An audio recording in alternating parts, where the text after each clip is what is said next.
తాకట్లో ఉన్న మీ బంగారాన్ని విడిపించి ఆ రోజు ఆన్లైన్ రేటుకి కొంటాం. Sharma gold company. నమస్కారం, సుమన్ టీవీకి స్వాగతం. మార్చి నెల ద్వాదశ రాశుల వారికి ఏ రకంగా ఉండబోతుంది, గ్రహ స్థితిగతులు ఎలా ఉన్నాయి, ఎటువంటి ఫలితాలను ఇస్తున్నాయి, ఎటువంటి పరిహారాలను వీళ్ళు పాటించుకోవాలి, ఈ అంశాలన్నీ తెలియజేసేందుకు మనతో పాటు ఉన్నారు ప్రముఖ జ్యోతిష్య రత్న, జ్యోతిష్య చక్ర వైభవ నిపుణ డాక్టర్ రాలపల్లి రవికుమార్ గారు. గురుగారు నమస్కారం. నమస్కారం. గురుగారు, ద్వాదశ రాశుల వారికి ఈ మార్చి నెల ఎలా ఉండబోతుందో తెలుసుకునే ముందు నవగ్రహాల స్థితిగతులు ఎలా ఉన్నాయి, ఎలాంటి ఫలితాలను అందిస్తున్నాయి?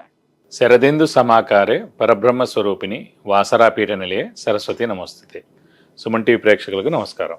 మార్చి నెల 2025 నవగ్రహాలు ద్వాదశ రాశుల్లో ఎక్కడ ఉన్నాయి ఇప్పుడు తెలుసుకుందాం. ముందుగా సూర్యుడు వచ్చేసి మనకి మీన రాశిలో ఉన్నారు. అలాగే కుజుడు మనకి మిథున్ రాశిలో ఉన్నారు. అలాగే రాహు వచ్చి మనకి మీన రాశిలో ఉన్నారు. గురువు మనకి వృషభ రాశిలో ఉన్నారు. శని స్వస్థానమైన కుంభరాశిలో ఉన్నారు. బుధుడు నీచస్థానమైన మీన రాశిలో ఉన్నారు. కేతు కన్యా రాశిలో ఉన్నారు. శుక్రుడు మటుకు మీన రాశిలో ఉచ్చస్థానంలో ఉన్నాడు. కాబట్టి ఒకటి స్వస్థానం శని, శుక్రుడేమో మనకి ఉచ్చస్థానంలో ఉన్నాడు మీనంలో. అలాగే నీచస్థానమైన మీనంలోనే బుధుడు కూడా ఉన్నాడన్నమాట. ఇవి నవగ్రహాలు ద్వాదశ రాశుల్లో మార్చి నెల అంతా ఈ స్థానాల్లో ఉంటాయి. గురుగారు, మార్చి నెలలో కుంభరాశి వరకు ఎలా ఉండబోతుంది? కుంభం నుంచే శని ఇంకొక 30 రోజుల్లో మార్చి నుంచి బయటకు వెళ్తారు కాబట్టి ఈ నెలలో ఎలా ఉండబోతుంది కుంభరాశి వరకు? కుంభరాశి అనగానే మనకి ధనిష్ట 3-4 పాదాలు, శతభిషం 1-2-3-4 పాదాలు, పూర్వభాద్ర 1-2-3 పాదాలు. ఈ నక్షత్రాల సమూహంతో మనకి కుంభరాశిలోకి వస్తుంది. ప్రస్తుతం వీరికి ఈ 30 తారీఖు దాకా రాశిలోనే శని ఉంటాడు. తర్వాత శని మీన రాశిలోకి వెళ్ళిపోతారు. సో ఇంకా లాస్ట్ ఫేజ్ అనమాట. 2.5 సంవత్సరాలతోటి 7 శని వెళ్ళిపోతే కుంభరాశి వారికి. కుంభరాశి అధిపతి శని అయ్యాడు కాబట్టి అతను ఈ మార్పుతోటి ఇంకొంచెం బాగుంటుందని చెప్పుకోవాలి వీళ్ళకి. ఎందుకంటే మే నుంచి గురుబలం కూడా స్టార్ట్ అవుతుంది.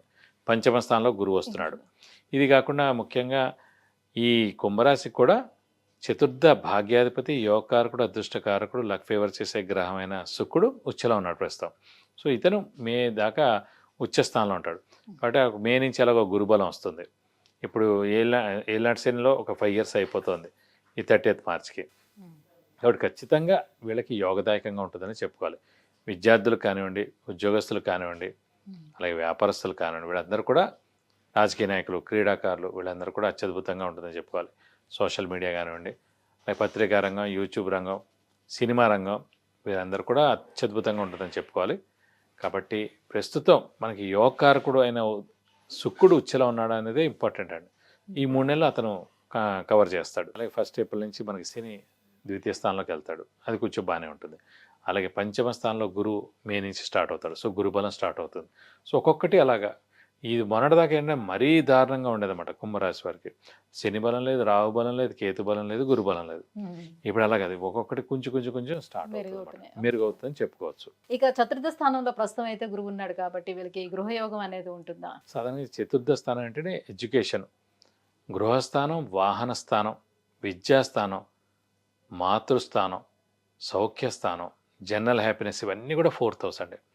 సో అలాంటి చతుర్థ స్థానంలో గురువు ఉన్నాడు కాబట్టి మనకి మే 15 దాకా ఉంటాడు కాబట్టి ఖచ్చితంగా విద్యార్థులకి ఎక్సలెంట్గా ఉంటుంది. అలాగే వాహనం లేని వారు వాహనం ఖచ్చితంగా ఉంటారు. గృహం లేని వాళ్ళు ఖచ్చితంగా ఇల్లు కానీ స్థలం కానీ ఖచ్చితంగా ఇది కొనే సమయమే. మే దాకా కొంచెం మానవ ప్రయత్నం మీరు చేయండి. అలాగే తల్లిగారికి కూడా చాలా బాగుంటుంది. ఎందుకంటే తల్లి స్థానం అయిన చతుర్థ స్థానంలో గురువు ఉన్నారు కాబట్టి తల్లికి ఏ అనారోగ్యం లేకుండా తల్లి బ్లెస్డ్గా ఉంటుందని చెప్పుకోవచ్చు. ఇక స్వస్థానంలోనే ఇంకా శని ఉన్నాడు కాబట్టి వాళ్ళకి ఉద్యోగస్తులు కానీ వ్యాపారస్తులు కానీ ఎలా ఉండే అవకాశం ఉంది? వ్యాపారస్తులకి మిశ్రమంగా ఉంటుందని చెప్పుకోవచ్చు అండి. ఎందుకంటే గురు చతుర్థంలో ఉంటే గురుబలం ఉన్నట్టు కాదు, జస్ట్ మిశ్రమంగా ఉన్నట్టే అన్నమాట. కానీ ముఖ్యంగా వీరికి ఉద్యోగస్తుల మటుకు పర్వాలేదని ఉంటుంది. ఇంకోటి ఏంటంటే ఉద్యోగస్తులకి ట్రాన్స్ఫర్ ఉంటుంది, స్థానచలనం ఉంటుంది, ఉద్యోగ మార్పు ఉంటుంది, కనీసం ఇల్లు మార్పు అయినా ఉంటుంది. అంటే వేరే ఊరు ట్రాన్స్ఫర్ అయినా, అంటే వేరే ఊరు వెళ్ళి కొత్తగా జాబ్ ఎత్తుకోవడం కానీ ఇవన్నీ కూడా జరిగేందుకు అవకాశాలు ఉన్నాయి.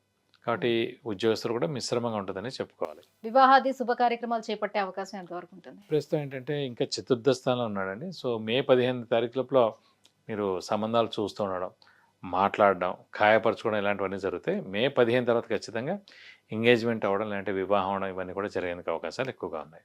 ఇంకా ఎటువంటి పరిహారాలు పాటించుకోవాలి, దైవారాధన చేసుకోవాలి? ప్రస్తుతం వీరికి ఈ ఎల్నాడ్సైన్ ఎఫెక్టే ఇంకా ఎక్కువగా ఉంది కాబట్టి ఖచ్చితంగా వీలైతే ప్రతి శనివారం ఇంకా ఫిక్స్డ్ 2.5 సంవత్సరాల దాకా ఉంది కాబట్టి ప్రతి శనివారం ఉపవాసం ఉంటే చాలా మంచిది. అలాగే వీలైతే ఒక శనివారం రోజు రక్తదానం చేస్తే చాలా మంచిది. అలాగే వెంకటేశ్వర స్వామిని ముఖ్యంగా, అలాగే ఆంజనేయ స్వామిని ఎక్కువగా ఆరాధిస్తే మంచిది. వెంకటేశ్వర స్వామి, ఆంజనేయ స్వామి ప్రతిరోజు అష్టోత్తరం చదువుకుంటే మంచిది. అలాగే వెంకటేశ్వర స్వామి టెంపుల్కి బుధవారం రోజున వెళ్ళడం, అలాగే శనివారం వెంకటేశ్వర స్వామి టెంపుల్కి, అలాగే మంగళవారం, శనివారం ఆంజనేయ స్వామి టెంపుల్కి వెళ్ళి 40 ప్రదక్షిణాలు చేస్తానుక మీకు అన్ని విధాలా మంచి చేకూరుతుంది. విద్య, ఉద్యోగం, వివాహం, వాహనం, ఆరోగ్యం, ఐశ్వర్యం వీటన్నిటి గురించి తెలుసుకోవాలంటే కింద స్క్రోల్ అవుతున్నటువంటి నెంబర్లకి కాల్ చేసి గురుగారి అపాయింట్మెంట్ పొందవచ్చు. గురుగారు, ఈ మార్చి నెల కుంభరాశి వారికి ఎలా ఉండబోతుంది, ఏ దైవారాధన చేసుకోవాలి, ఎలాంటి పరిహారాలను పాటించుకోవాలి, విషయాలన్నీ తెలియజేసినందుకు ధన్యవాదాలు. నమస్కారం.